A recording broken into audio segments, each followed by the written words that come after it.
बिस्मिल्लाहिर्रहमानिर्रहीम। अस्सलाम वालेकुम जी, मैं वसीम मलिक हूँ, मेरे साथ रिजवान गिलज़ई हैं। आज तारीख 15 जून दिन पीर का है। आप हमारे डिजिटल प्लेटफॉर्म्स पर तशरीफ़ लाए हैं, बहुत शुक्रिया आपका।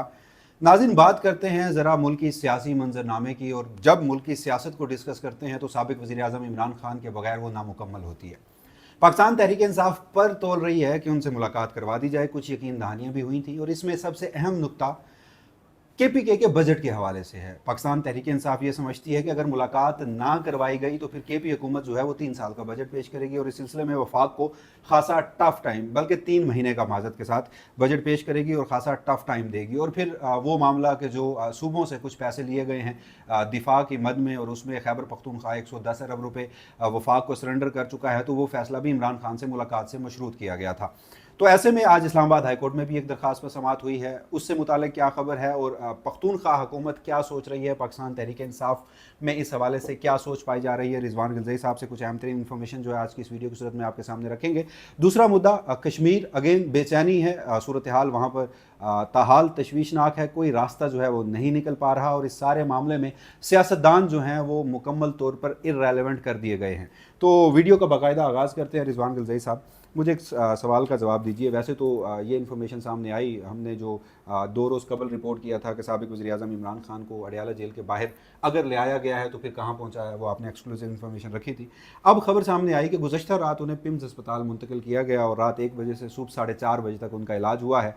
और वो जो उनकी आँख का प्रोसीजर था वो पहले तो 3 होने थे, तो वो अब 5वां हो रहा है। तो इससे मुतालिक आप उनकी सेहत से में संगीनी और जारी रियासती बेहिसी उससे आप अंदाज़ा लगा सकते हैं। लेकिन इस उम्मीद और इस दुआ के साथ कि इस वक्त वो मकबूल सियासी रहनुमा हैं, एक साबिक़ वज़ीर आज़म है, तो उनकी सेहत पर कोई कंप्रोमाइज़ ना किया जाए। हैविंग सेड दैट, रिजवान गिलज़ई साहब, मुलाकात कहा यह गया कि मंगल के रोज़ तक करवा दी जाएगी। एक बहन की मुलाकात हो सकती है, सुहेल आफरीदी साहब अगर ना सही तो मुजम्मिल असलम साहब की मुलाकात करवा दी जाएगी और फिर बजट के हवाले से फ़ैसला होगा। ये इतलात सामने आई थी। अब आज पीर का दिन है, इस्लामाबाद हाई कोर्ट में आज एक समात थी जो दरख्वास्त दायर की गई थी, उस पर भी एतराज़ात बरकरार हैं और वो 18 जून तक मुलतवी हो गई है। साथ साथ जो केपी गवर्नमेंट है या केपी असम्बली है, उनका बजट का सेशन वो भी लेट होता जा रहा है। तो पीटीआई क्या सोच रही है, मुलाकात होगी नहीं होगी, बजट पेश किया जाएगा नहीं किया जाएगा? देखिए, खैबर पख्तूनख्वा हुकूमत ने ये तीसरी दफ़ा बजट मुलतवी किया है। पहले 8 जून को तलब किया गया था, फिर उसके बाद 15 जून को आज के दिन होना था, और अब ये परसों यानी बुध वाले दिन 17 जून तक उन्होंने मुलतवी कर दिया है। जो सुहेल आफरीदी और मुजम्मिल असलम अगले रोज़ नेशनल इकनॉमिक काउंसिल के इजलास में जब प्राइम मिनिस्टर से मिले थे, तो वहाँ पे उनकी जो गुफ्तगू हुई थी उसमें उन्होंने उनको यकीन दहानी करवाई थी कि आपकी बजट से पहले इमरान खान से मुलाकात करवाई जाएगी, क्योंकि उन्होंने मशरूत कर दिया था एक तो वो जो कटौती वाला मामला था उसको भी, और दूसरा बजट की मंजूरी वाले मामले को भी। क्योंकि इस हवाले से पहले तो उनके ऊपर नहीं था, लेकिन अब पार्टी के तरफ से, इमरान खान की बहनों की तरफ से, सोशल मीडिया का बड़ा प्रेशर है कि इमरान खान से अगर मुलाकात नहीं होती तो कोई ज़रूरत नहीं है बजट मंजूर करने की। तो इस पर तकरीबन 3-4 रोज़ से पीटीआई के अंदर मुसलसल मुशावरत चल रही है कि क्या करना चाहिए, और इसी मुशावरत की वजह से ये चीज़ें डिले भी हो रही हैं।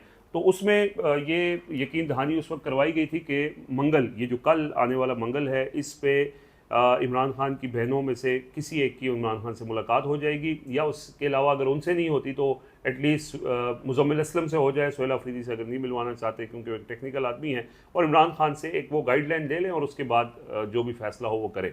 तो इस वजह से पहले ये इजलास तलब किया गया था, फिर यही फैसला हुआ कि मंगल के दिन के इंतज़ार कर लेते हैं जो प्राइम मिनिस्टर ने कहा है। हालांकि सुहेल आफरीदी उस दिन जब 26 नवंबर पे थे, उन्होंने आके प्राइम मिनिस्टर को ये वादे याद करवाए थे कि आप वहाँ कोई और बात करते और बाद में आपका रवैया कोई और होता है। तो एक तो उनकी तरफ से ये देखना है कि अगर ये मंगल को मुलाकात नहीं होती तो फिर उस सूरत में बुध वाले दिन जब बजट इजलास बुलाया जाएगा तो अभी तक यही इसी बात के ऊपर इत्तेफाक हुआ है कि फिर 3 महीने का बजट दिया अबूरी जाएगा, बजट अब पेश पूरी किया बजट पेश किया जाएगा। अब वो 3 महीने के बजट के अंदर उसकी क्या टेक्निकल रीजंस हैं वो हम उनसे पूछने की कोशिश की है। अभी मुजम्मिल असलम से भी रब्ता किया था, नहीं हो पाया, और ज़ाहिर है वो एक टेक्निकल मामला है, हाँ, लेकिन इतना है उसके अंदर, यानी बॉटम लाइन उसकी ये है कि अगर वो बजट मुकम्मल पेश नहीं होता तो वो वफाक के लिए प्रॉब्लम क्रिएट कर सकता है। लेकिन सूबे के एक जो आइनी एक मजबूरी है, क्योंकि बजट मंजूर करना है, और अगर नहीं करते तो वहाँ पे गवर्नर राज और इस तरह की वो जवाज़ ना बने, इस वजह से फिर यही एक दरमियानी रास्ता निकाला गया है कि इनकेस इमरान खान से मुलाकात नहीं करवाई जाती तो फिर कम से कम आइनी तकाजा पूरा करने के लिए 3 महीने का एक मुख्तसर बजट दे दिया जाए, ताकि कोई नहीं, जो मुलाकात की आप बात बता रहे हैं कि अगर यकीन दहानी कराई गई थी किसी न किसी सतह पर कि मंगल तक मुलाकात हो जाएगी। तो फिर ये गुज़श्ता रोज़ अलीमा ख़ान साहिबा ने एक एक्स पर अपना बयान जारी किया और जिसमें उन्होंने कहा कि हमने तहरीक तहफ़्फ़ुज़ ऐन पाकिस्तान की क़यादत से कहा है, पीटीआई ये समझती है कि अगर कोई टाइम फ्रेम मुकर्रर कर दिया जाए, यानी वो कह रही हैं कि दोपहर 3 बजे से गालिबन शाम 7 बजे तक, तो 10,000 बंदा जो है वो इकट्ठा कर सकती हैं। तो अगर यकीन दहानी से किसी बैकडोर राब्तों के ज़रिए मुलाकात होनी है, तो फिर ये 10,000 लोगों की वहाँ पर मौजूदगी, ये एक और ऐसी कॉल कि अगर जिस पर अमल ना हुआ तो जैसे कई मरतबा पीटीआई को इस हवाले से ख़ासा मुश्किल का सूरत हाल का सामना रहा है, तो फिर ये सारी कहानी क्या है? देखें, अगर ये यकीन दहानी मोहसिन नकवी साहब की तरफ से होती ना तो फिर शायद ये चीज़ें ना होती। ये यकीन दहानी वज़ीर आज़म की तरफ से हुई है। अब मोहसिन नकवी साहब से जब कहा गया कि इमरान खान की बहनों से मुलाकात करवाएं तो उन्होंने कहा ये मेरे इख्तियार में नहीं है, सीधी बात उन्होंने की है। शहबाज शरीफ के भी इख्तियार में नहीं है, लेकिन शहबाज शरीफ ने कहा है कि कोशिश करूंगा। लास्ट टाइम उन्होंने कहा था लेकिन शहबाज शरीफ से ज़्यादा मौसर कोशिश तो मोहसिन नकवी कर सकते हैं। कर सकते हैं, लेकिन वो नहीं कर रहे ना। वो कह रहे अभी इसकी बहुत मुश्किल है, ये नहीं हो सकती बहनों की मुलाकात। बुशरा बीबी की फैमिली की मुलाकात उन्होंने करवा दी। एक और मुतालबा था वो उन्होंने मान लिया, लेकिन उन्होंने कहा बहनों से मुलाकात वाले मामले के ऊपर नहीं हो सकता, क्योंकि आखिरी दफ़ा जब आपने एक वादा किया कि आप मुलाकात करके आएंगे और बाहर बात नहीं करेंगे, आपने उस वादा खिलाफी की है। तो अभी 2 बड़ा दिसंबर मुश्किल है। 2 दिसंबर की मुलाकात जो उस्मान खान साहब ने की थी। अच्छा, तो अब ये प्राइम मिनिस्टर की तरफ से यकीन दहानी है और वही पूछ कर बताऊँगा वाली कहानी है। उनके पास को बहुत ज़्यादा इख्तियार नहीं है कि वो मुलाकात करवा सकें, और बहनों की तो बिल्कुल नहीं करवा सकते ना। यहाँ पे सिर्फ एक वकील सलमान सफदर की मुलाकात के लिए भी सुप्रीम कोर्ट के चीफ जस्टिस को आना पड़ा, और वो भी एक ज़ाहिर है बैकडोर चीज़ों के मतलब एक अंडरस्टैंडिंग के तहत हुई थी। तो अभी तक जो अंडरस्टैंडिंग्स हैं, जो बातचीत हो भी रही है, उसके अंदर बहनों की मुलाकात वाले मामले के ऊपर अभी इस वजह से नहीं है। वो समझते हैं कि जब जब बहनों की मुलाकात हुई है तब तक माहौल जो बेहतरी की तरफ अगर जा भी रहा था तो वो ख़राब हुआ है। तो इस वजह से वो ये समझते हैं कि बहनों की मुलाकात तो अभी भी ये, हालांकि हमारे दोस्त हैं सदीक जान साहब, उन्होंने ये खबर दी कि मंगल वाले दिन इम्कान है इस बात का कि मुलाकात हो जाएगी, लेकिन इसका इम्कान बहुत कम है। बहनों का, मुजम्मिल नहीं, असलम का वैसे इम्कान ये हो भी एक सकता है। आर्गूमेंट रिजवान गलज़ई साहब कि बहनें मुलाकात करके जब बाहर आती हैं तो अगर कुछ चीज़ें किसी ना किसी फोरम पर चल रही होती हैं और वो बेहतर हो रही होती हैं तो वो ख़राब हो जाती हैं। चीज़ें बेहतर होना या ना होना उसका बराह रास्त ताल्लुक सिर्फ एक शख्स से है, वो है इमरान खान। अगर इमरान खान किसी बात पे मुत्तफिक नहीं है, वो कोई सख्त स्टेटमेंट किसी के खिलाफ दे देता है, तो बहनें खुद से तो वो तो रिप्रोड्यूस कर रही है ना। रिप्रोड्यूस कर रही हैं। हाँ, वो बिल्कुल खुद से तो कोई बयान नहीं एक दे रही। मीडियम है वो बस। वो एक मीडियम हाँ। है कि उनके बारे में ये कयास भी है, बल्कि ये अब बहुत सारे लोग यकीन भी करते हैं कि हर्फ ब हर्फ जो इमरान खान साहब कहेंगे बहनें वही बाहर आकर बताएंगी। बैरिस्टर गौर साहब हों या दीगर लोग हों तो वो उसमें बहुत सारी चीज़ें सेंसर कर देते हैं, वो बोझ नहीं उठाना चाहते, या उनका सोच या उनके देखने का जो नज़रिया है वो इमरान खान साहब से अलग है। तो बहरहाल ये अब सारी सूरत हाल है। देखिए, अगर मुलाकात होनी होती मेरी ज़ाती राय में, तो मैं जैसे मैं आपको अक्सर कहता हूँ कि मेरे नज़दीक एक लिटमस टेस्ट है, वो पाकिस्तान की अदालतें। आज ही समाअत थी, एक नई नोयत की ये दरख्वास्त थी कि बजट के हवाले से मशावरत करनी है। 4 एतराज़ात थे, 3 दूर कर दिए गए। एक एतराज़ ये है कि इसी नोयत की मुतअद्दिद दरखास्तें जो हैं वो इस्लामाबाद हाई कोर्ट में हैं। अब इसी नोयत की मुतअद्दिद कोई दरखास्तें नहीं हैं, हम रोज़ अदालतों को रिपोर्ट करते हैं। ये अपनी नोयत की पहली और मुनफरद दरखास्त है। मुलाकातों के हवाले से दीगर दरखास्तें होंगी, लेकिन उस पर पहले खादिम सुमरो साहब ने कहा कि हम आज ही फैसला देंगे, बहुत ज्यादा इल्तवा में आपको नहीं रखेंगे, लंबी तारीख नहीं देंगे। अब 18 पे चले गए हैं। 17 को केपी असम्बली का इजलास है। 18 को ये फैसला होना है कि क्या ये दरखास्त काबिल समाअत है या नहीं। अदालती फैसलों पर मैं इसलिए बात कर रहा हूँ कि अगर मुलाकात होनी होती तो वो थ्रू कोर्ट आर्डर मेरे ख्याल में एक सबसे मौसर जरिया होता है कि अगर आपने मुलाकात करवानी होती है तो जज साहब जो है वो हुक्म जारी कर देते हैं। तो बहरहाल ये अब तक की सूरत हाल थी। मेरे ख्याल में इसका इम्कान बहुत कम है। मुझे भी कम, ऑनेस्टली कम नजर आ रहा है, बल्कि ना होने के बराबर नजर आ रहा है। अच्छा, एक आखिरी बात, बहुत सारे लोग ये दावा कर रहे हैं कि जो आपने खबर दी थी कि वो जो 3 रोज़ पहले इमरान खान साहब को बाहर लाया गया था, तो आपने कहा कि एक मुलाकात हुई थी, हमने उस पर बड़ी डिटेल से वीडियो भी की। अब लोग ये दावा कर रहे हैं कि नहीं, उसी रात ही पिम्स लाया गया था, खबर आज दी गई है। नहीं, उस रात तो पिम्स पीटीआई के अपने सारे लोग एक एक कमरा छान रहे थे और नहीं लाया गया था। अगर गाड़ियों का काफिला भी पिम्स नहीं पहुंचा था, जब तक वहाँ काफिला वहाँ से निकला था, वो पिंडी के बाद, सदर के बाद आगे वो काफिला इस्लामाबाद की तरफ नहीं है। तो अब ये कल रात उनको लाया गया, पिम्स अस्पताल की एक रिलीज, प्रेस रिलीज उन्होंने जारी कर दी है। तो इसका उससे कोई ताल्लुक नहीं था, वो इलाज की गर्ज से नहीं आए थे। यही से, यानी इस चीज़ को आप अंदाज़ा लगा ले। और दूसरा, उसको बहुत से लोगों ने उसके ऊपर कमेंट्स भी किए और बातें भी की कि ये नहीं है, लेकिन एक चीज़ तो कंफर्म हो गई है। अब उसको चले वो हर शख्स की वो राय है, आप बिल्कुल अपनी राय देने का हक रखते बैरिस्टर हैं। गौर साहब जो है वो उन्होंने इस चीज़ की तरदीद की है, उन्होंने कहा ऐसी कोई बात नहीं है। अब कल ही उन्होंने एक स्टेटमेंट दी जिसके अंदर बैरिस्टर गौर साहब ये कहते हैं कि मेरा ख्याल है कि हुकूमत पूरे साल का बजट देगी, और पख्तूनख्वा हुकूमत पूरे साल का बजट देगी। और बाद में वो शहजाद नवाज ने ट्वीट किया तो बैरिस्टर गौर साहब अपनी बात से उन्होंने मतलब अब ये जुमला शायद मुकर गए तो मैं नहीं कहूँगा, लेकिन उन्होंने रुजू कर लिया और उन्होंने कहा मैंने ऐसे कोई स्टेटमेंट नहीं दी। बेसिकली वो चाहते हैं, देखें हुकूमत को वो चाहते हैं कि हमारी तरफ से कोई बहुत ज़्यादा सख्त मामलात या सख्त मौक़िफ़ ना हो और चीज़ें बेहतरी की तरफ जाएँ। वो अपनी तरफ से कोशिश करते हैं, इसी वजह से वो बाज़ औक़ात तरदीद भी कर देते हैं और वो मामले को ख़राब नहीं करना चलें दूसरे मौजू की जानिब बढ़ते हैं। कश्मीर की सूरत हाल हम इसको मुतवातर रिपोर्ट कर रहे हैं। रोज़ाना यही उम्मीद होती है कि वहाँ पर सैनिटी प्रवेल करेगी, मज़ाकरात होंगे, सियासतदानों को ही आगे लाया जाएगा और सियासतदान ही कोई रास्ता निकाल सकते हैं। अनफॉर्चुनेटली आज भी सूरत हाल वही है। वैसे अगर 9 जून से देखा जाए तो आज कोई छठा 7वां रोज़ बनता है, बल्कि उससे पहले ही कश्मीर लॉकडाउन में चला गया था 6 जून से 7 जून से। तो अब भी मुकम्मल लॉकडाउन में है। वैसे टेलीविज़न स्क्रीन पर रिजवान गिलज़ई साहब पहले ये खबरें चलवाई गई कि कश्मीरी अवाम ने कलअदम जॉइंट अवामी एक्शन कमेटी की कॉल को मुस्तरद किया है। मामूलाते ज़िंदगी बहाल हैं, बाज़ार खुले हैं। जब हम रिपोर्ट कर रहे थे तो आप भी उनका हवाला देते थे कि गवर्नमेंट तो ये कह रही है। अब कल से आज तक जो हमारे टेलीविज़न स्क्रीन है, बिलखसूस हमारा स्टेट टीवी, वो ये चला रहा है कि जॉइंट अवामी एक्शन कमेटी के इस एहतजाज की वजह से कश्मीर में किल्लत पैदा हो गई है बहुत सारी चीज़ों की। यानी एक दिन आपने एक खबर चलाई, दूसरे दिन आपने दूसरी खबर चलाई। तो अनफॉर्चुनेटली एक तरफा रिपोर्टिंग जो है वो आज भी पाकिस्तान के तमाम निजी और सरकारी टेलीविज़न पर चलाई जा रही है। उसके बावजूद भी जो आज वहाँ से लोग रिपोर्ट कर रहे हैं, मुजफ्फराबाद समेत पूरे कश्मीर में एक मुकम्मल लॉकडाउन की सिचुएशन वहाँ पर है। और धरना जो है वो इस वक्त भी रावलाकोट में उसी मुकाम पर, गालबन दरेक का कोई ईदगाह मुकाम है, वहाँ पर जारी है। और इस धरने में कभी लोग मुंतशिर हो जाते हैं, कुर्ब जवार के इलाकों में चले जाते हैं, वो दोबारा इकट्ठे हो जाते हैं। एक नई चीज़ हमने देखी गुज़श्ता 2-3 रोज़ के दरमियान, जो एक तब्दीली आई, वो तब्दीली ये थी जनाब कि उसमें ख़वातीन और बच्चों की बड़ी तादाद जो है वो मौजूद थी। अनफॉर्चुनेटली जो वाक़या पहले रावलाकोट CMH के बाहर हुआ, वही वाक़या फिर कोटली में भी हमें होता नज़र आया। और फिर उसी वाक़े से मुताल्लिक़ कुछ अफसोसनाक इत्तलात कल फजर के वक्त इसी रावलाकोट के जगह पर क्रैकडाउन के हवाले से आई। तो इंतहाई अफसोसनाक सूरत हाल है। अब इस सारे मामले में ना एक चीज़ है, वैसे हम इसके मुख्तलिफ पहराए जो हैं उसको हम डिस्कस करते रहते हैं। मैं देख रहा था वज़ीर आज़म आज़ाद कश्मीर फैसल मुमताज़ राठौर साहब का एक स्टेटमेंट, एजाज सैयद साहब के साथ उन्होंने इंटरव्यू किया। उनसे एक सवाल होता है, आप यहीं से अंदाज़ा लगाइए कि जब आप सियासतदानों को मुकम्मल तौर पर इर्रेलेवेंट कर देते हैं, गैर फाल कर देते हैं, तो उसके बाद नताइज क्या निकलते हैं। उनसे पूछा गया कि आपने ये जो जॉइंट अवामी एक्शन कमेटी वो कलअदम करार दिया, और ये मज़ाकरात में मेरे नज़दीक इस वक्त सबसे बड़ी हर्डल है। मुज़ाकरात अगर होने भी हैं तो उनसे ये कहा जा रहा है कि आपको इसी कलअदम स्टेटस के साथ रहना होगा, आपको मुकम्मल सरेंडर करना होगा, और उसके बाद ही मुज़ाकरात के मामले को हम देखेंगे।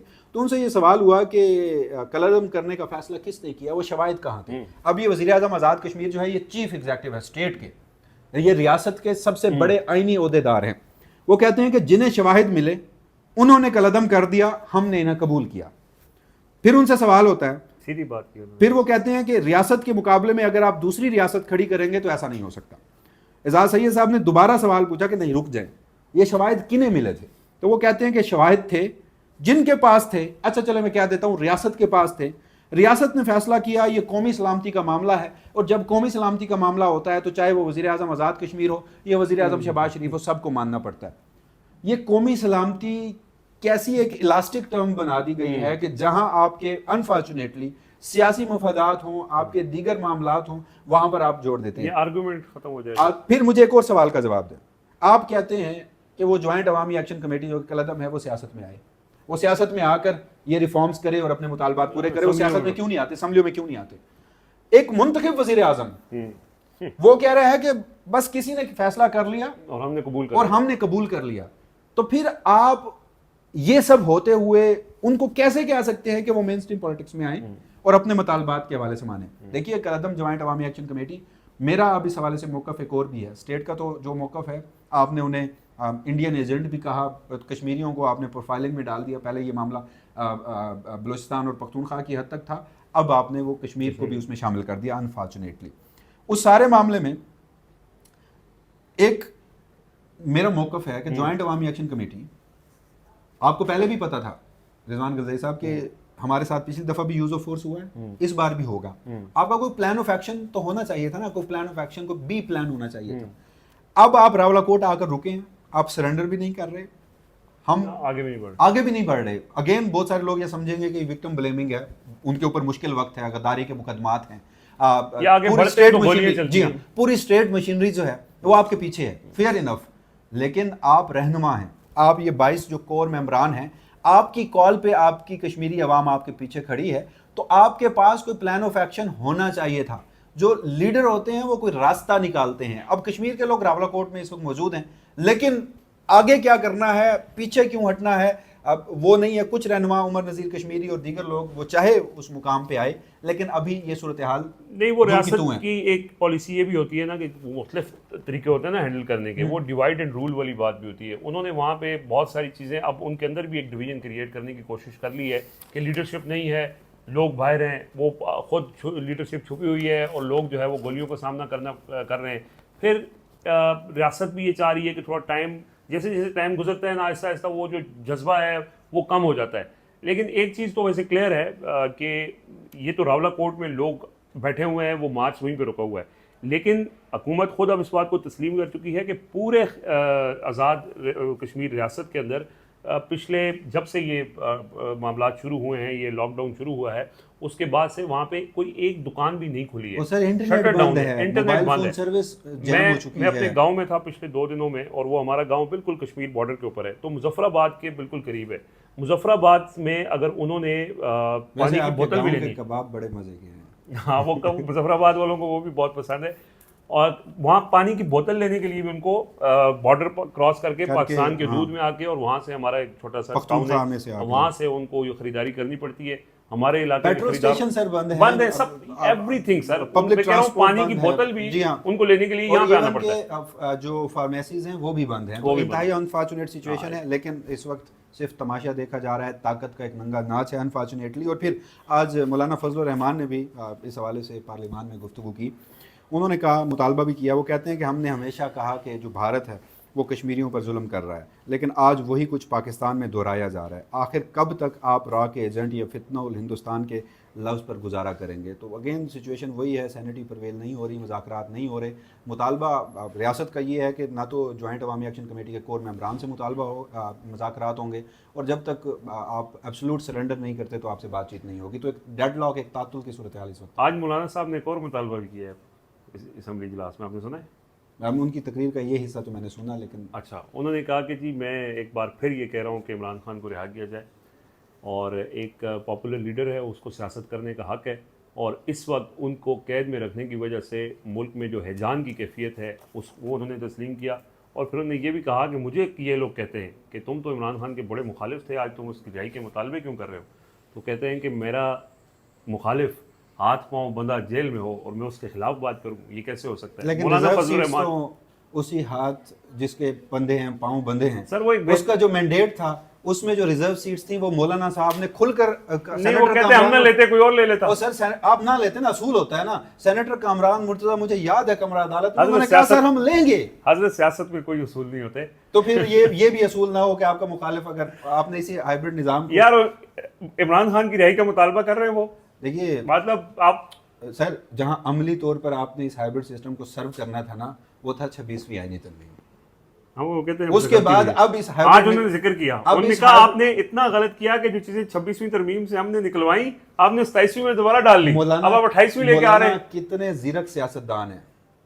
एक दूर की नज़र होती है ना एक सियासतदान की, वो ये नहीं देख पाए कि 26वीं तरमीम के बाद एक सादा सी मुझ जैसे जाहिल कमकल को ये बात अगर पता थी कि रिजर्व सीट्स इनके खाते में जानी है, मौलाना हो ना हो, पीटीआई के कैंडिडेट फ्लोर क्रॉसिंग करें ना करें, इनके पास 2/3 आ जाएगी, और फिर ये इस मुल्क में जो ताकत का वो कहते हैं ना नंगा नाच नाचेंगे, उनको कोई रोकने वाला नहीं होगा। आपको और मुझे ये बात पता थी, मौलाना साहब को नहीं पता थी। खैर आखिर में जॉइंट अवामी एक्शन कमेटी का कदम ऑब्वियस है, इसका स्टेटस इस वक्त यही है। उसके बारे में रोज़ पाकिस्तान के टेलीविजन स्क्रीन पर खबरें चलाई जाती हैं कि किस तरह से उन्होंने हमारे लॉ इन्फोर्समेंट एजेंसीज़ के ऊपर हमलावर हुए हैं और दीगर मामलात, और वो राह के एजेंट और दहशतगर्द और उनको कलअदम करार देने के हवाले से जो वजूहात लिखी गई थी उस नोटिफिकेशन में।